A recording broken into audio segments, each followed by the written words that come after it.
Hello, angels. Hello, hello. Oh my goodness. This is actually the first time that I'm going live on YouTube, other than way back in the day when I used YouTube Live more privately to connect with my clients in our circles.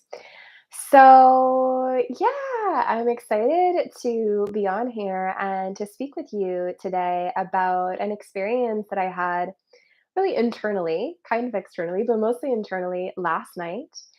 And this is regarding a feeling of unworthiness. And my intention for sharing this is to really normalize the shadows that we all have and go through, but that because of how patriarchy has sort of imprinted this society, most of what we see when it comes to light working and priestessing and things like that, people with businesses that are here to serve people. A lot of it is coming from a place of this is my life, it's really awesome, and I want to help you have a really awesome life too. There's nothing wrong with that. It's so beautiful, it's inspiring. But I feel that there is sort of this always this desire within the collective to experience a little bit more of that authenticity of the behind the scenes. And so I wanted to offer that today, just in the spirit of authenticity and human to human, heart to heart. So last night I was guiding the closing ceremony for a circle that I've been facilitating for my clients called the New Earth Entrepreneur for about 6 months. And in the closing circle, when we had an opportunity to share, and the sisters and the clients and my beautiful beings were sharing about their experience, there was a lot of beautiful words that they shared with me about the experience, and also beautiful words about me and the transmissions and how they supported them. And in particular, there was this one share that just it brought me, I guess, a lot of honor in how she worded it and how she phrased it. And it was very kind, and it was, yeah, a really beautiful message about, my work and the effect of it.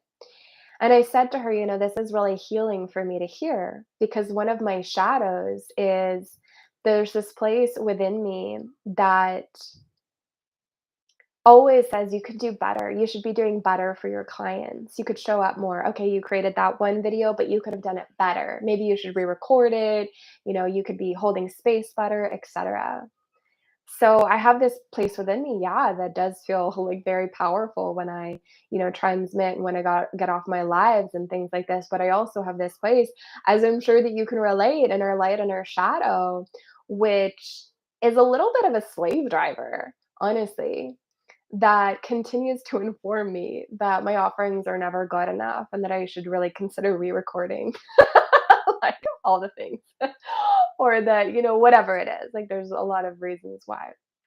So, yeah, so I talked about that, and everybody on the call was like, "Uh-huh, yeah, I relate." I relate to the feeling of feeling like my work isn't good enough. And what I said from that, I was like, this is interesting because, I think part of the reason why this comes up for me is because there's a part of me that remembers what I was like and what I am like in other lifetimes, and the other lifetimes, such as in ancient Egypt, or maybe Atlantis, Lemuria, off planet in Sirius, or even just in my light body. The lifetimes where we had a really beautiful society based on love, in some cases that we were raised in, and or that I was raised in more of a mystery school tradition. From an early age, I would have entered into mystery schools and would have received very high level training for many, many years with mentors who would really support me in this intense alignment. So I do feel that deep down, I remember what it feels like to be incredibly aligned, you know, just like so aligned. And I do feel that that place within me that says you could have done that better, you should do better, better, is sort of playing off of this remembrance and comparing myself to those times that I did not, was not raised in an insane society. and raised in a very traditional, in these days, sort of patriarchal based school, right? So, and one of my clients in the circle, and the sisters in that circle, said, I really have this too. I really relate. And she called it priestess guilt. She's like, is that priestess guilt? And I'm like, oh my God. Yeah. So I feel like that's a good name for it, priestess guilt. Like we can always be better, we can always be more aligned, and in some ways we remember, those other lifetimes when we were just like, so got it, so lit, so on point, woo. And I sat with this later on. Really, really, I lied with this later on because I was lying in bed. No, I was sitting in bed and then I was lying down, just before I went to sleep. And I connected with this place of like unworthiness inside of me. And I was like, all right, like I'm gonna breathe in and really feel into this pain. That really, I feel it in my root, I feel it in my lower chakras. And I just said, you tell me what's going on. Tell me what you need me to feel. Tell me what you need me to, receive. And there was this like a big well of energy that basically communicated. Oh, it was like this black energy of just destruction. And basically, kind of the scene and the energy that I got was a lifetime where, as a priestess, I was a priestess in the temples.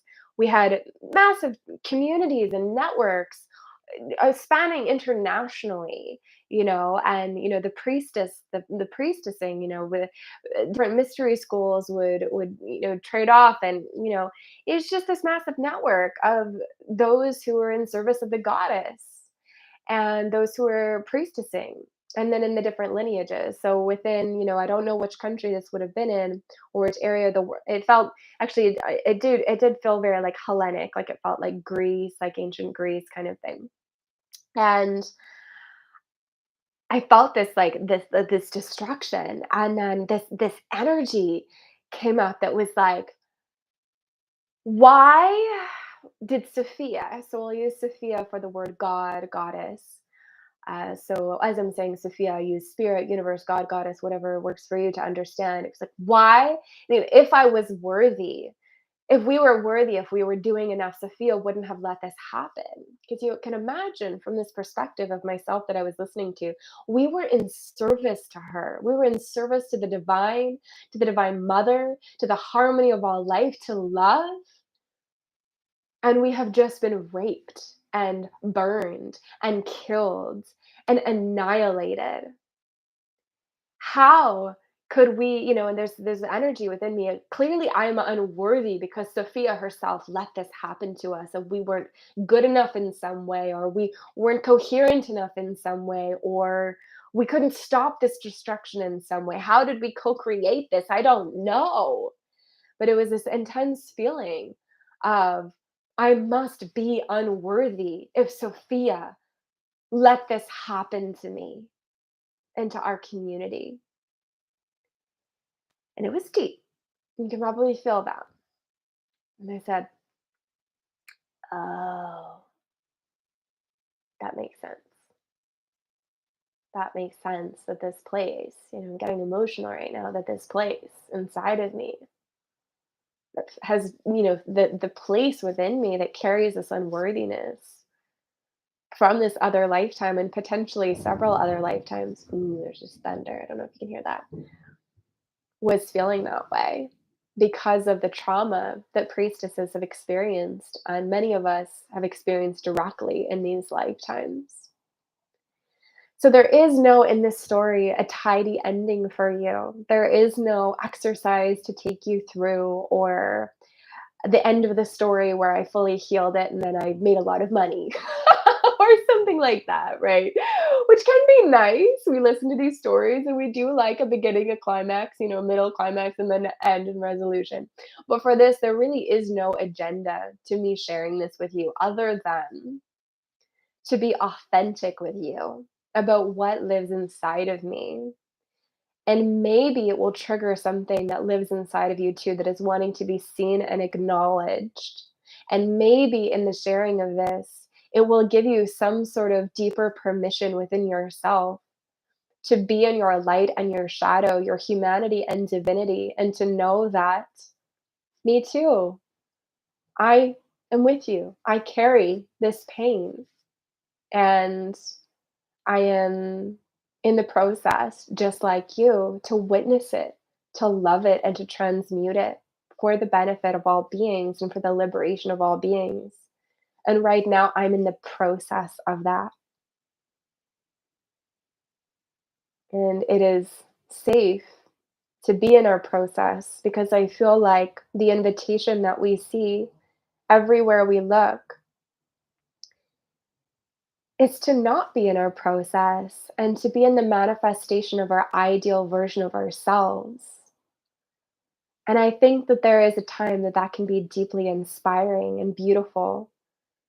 But I also recognize, probably like you too, that there is a need for the divine feminine wisdom within this container of our society and even the spiritual community that recognizes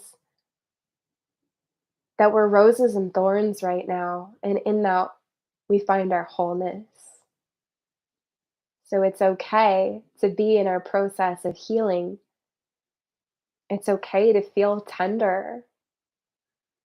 And it's okay to